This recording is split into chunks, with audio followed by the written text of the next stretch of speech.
Hello children. Children, today I am going to teach you lesson 3, environment talk. So what is environment? Environment. It is the area that surrounds us. हमारे अगल बगल परिवेश पर्यावरण जो भी बोलिए इसको. The things that surround us is called our environment. इस एनवायरनमेंट में दो प्रकार के चीजें हमें मिल सकते हैं. One is living things and the next is non living things.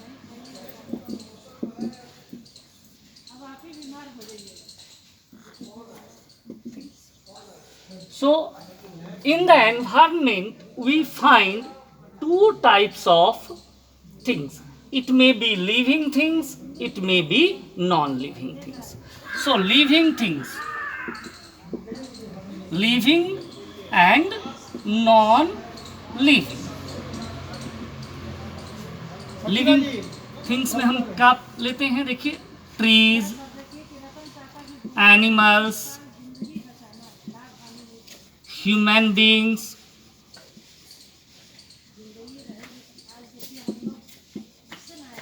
ये सब लिविंग थिंग्स है.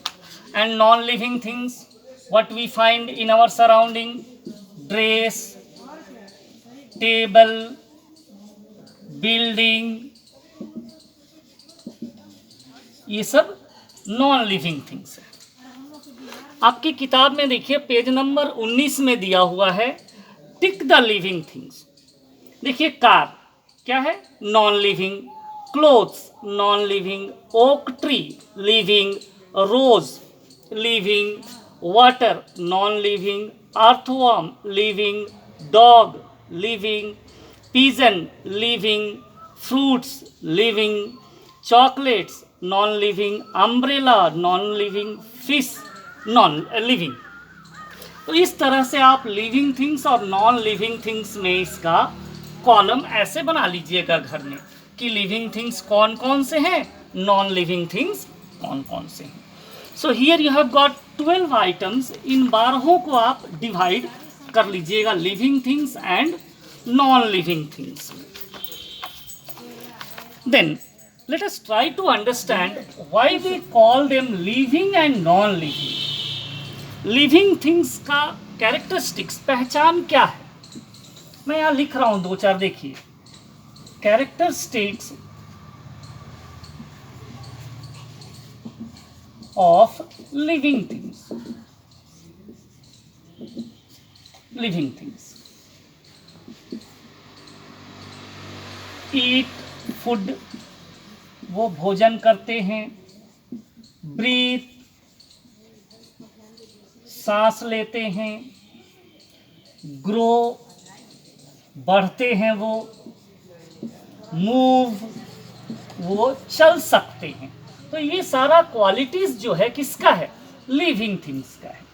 यानी नॉन लिविंग थिंग्स का क्वालिटीज क्या होगा, can not eat food, can not breathe, can not grow, can not move. ये नॉन लिविंग का qualities हो जाएगा. Then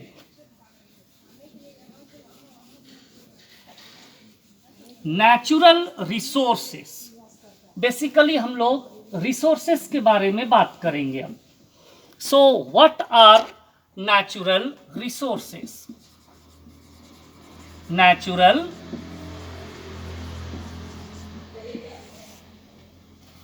the things that we get from nature and are able to satisfy us. जो चीज़ हमें nature से मिलता हो और वो हमें संतुष्ट करता हो, यानी हमारे ज़रूरतों को पूरा करता हो, उसे हम नेचुरल रिसोर्सेस कहेंगे. तो नेचुरल रिसोर्सेस में क्या आएगा, देखिए, एयर, वाटर, सनलाइट, ये सब हमारी ज़रूरतें हैं कि नहीं. हमें हवा चाहिए, पानी चाहिए, सनलाइट चाहिए. ये सारा क्या है, ये नेचुरल रिसोर्सेस हैं. We get it from the nature. So children, tell me, it is not our responsibility to save them, to protect them. हवा हमें चाहिए सांस लेने के लिए, पानी पीने के लिए, और sunlight it is needed for our health.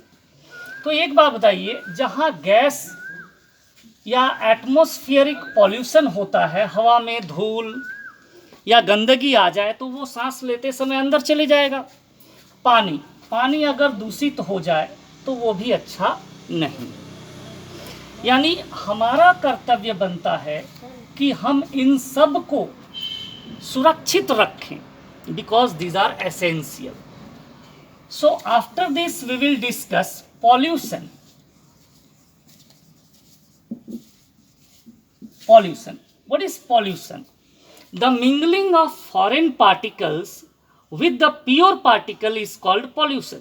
जैसे हवा में अगर मान लीजिए धूल मिल जाए या कोई अनवांटेड गैस मिल जाए, लाइक हाइड्रोजन ज़्यादा हो जाए, नाइट्रोजन ज़्यादा हो जाए, कार्बन डाइऑक्साइड ज़्यादा हो जाए, तो हम कहेंगे एयर इज पॉल्यूटेड. मान लीजिए पीने वाले पानी में क्या होता है, गाय भैंस वहाँ धोया जाता है, कपड़ा धोया जाता है, नदी में क्या होता है, नाली का पानी जाके मिलता है, किसान जो अपने खेतों में केमिकल फर्टिलाइजर्स लगाते हैं वो बह के जाके मिलता है, तो ये पानी पीने योग्य नहीं रहता है. तो we say that water is polluted. So what is our duty?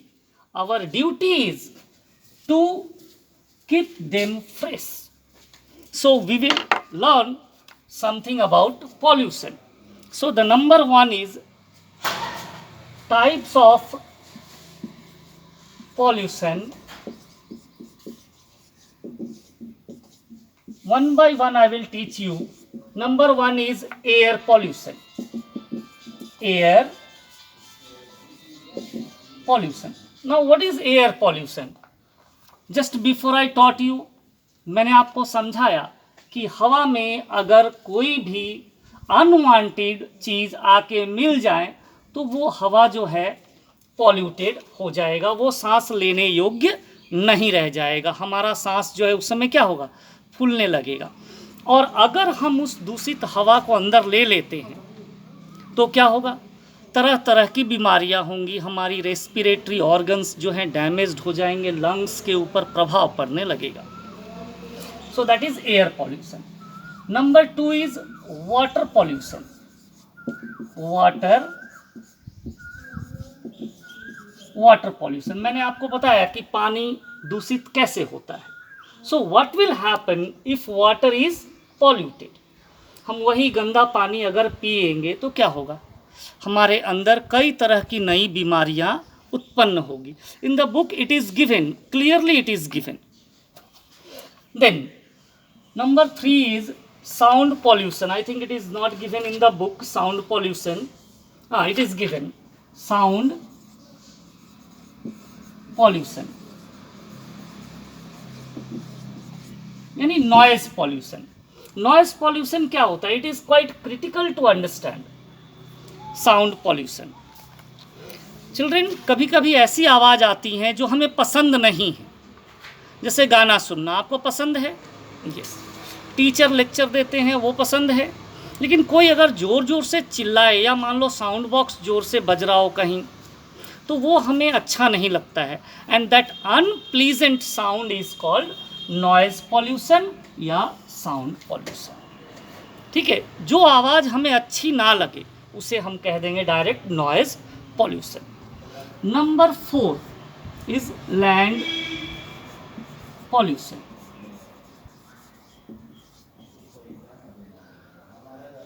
So children, you know कि अक्सर हम लोगों के घर में क्या होता है, हम अपने घर का कूड़ा जितना भी होता है, कोई खिड़की से बाहर फेंक दिया, कोई छत से बाहर फेंक दिया, वो कहाँ जाता है, ज़मीन में जाता है. और ज़्यादा से ज़्यादा होता है तो हम अपने घर का कचरा लेके 50 मीटर दूर जाके ज़मीन पे रख देते हैं. वो क्या होता है, डे बाय डे वो ज़मीन पे इधर उधर बिखर जाता है, हवा पानी उसे दबा देता है, वो ज़मीन के अंदर चले जाता है. यानी ज़मीन भी हमारी फर्टाइल नहीं रह जाती है, यानी आने वाले दिनों में खेती के काम ये नहीं रह जाएगा, खेती के लायक ये ज़मीन नहीं रह जाएगा, तो इसे हम कहेंगे land pollution. So 4 types of pollution I have taught you, and I have taught you the causes of this pollution. Air pollution कहाँ से होता है? चाहे इंडस्ट्रीज से या गाड़ी से जो धुआं निकलते हैं उनसे एयर पॉल्यूशन होता है। वाटर पॉल्यूशन मैं आपको बता चुका हूँ कि चाहे एग्रीकल्चर हो, कृषि हो या इंडस्ट्रीज़ हो, उनका धोया हुआ सब वेस्ट मटेरियल वो पानी में आ जाता है। जहाज़ जो तेल वगैरह लेके, पेट्रोलियम प्रोडक्ट लेके इधर उधर चलती हैं, उनका अगर तेल लीक कर जाता है तो वाटर पॉल्यूशन हो जाता है।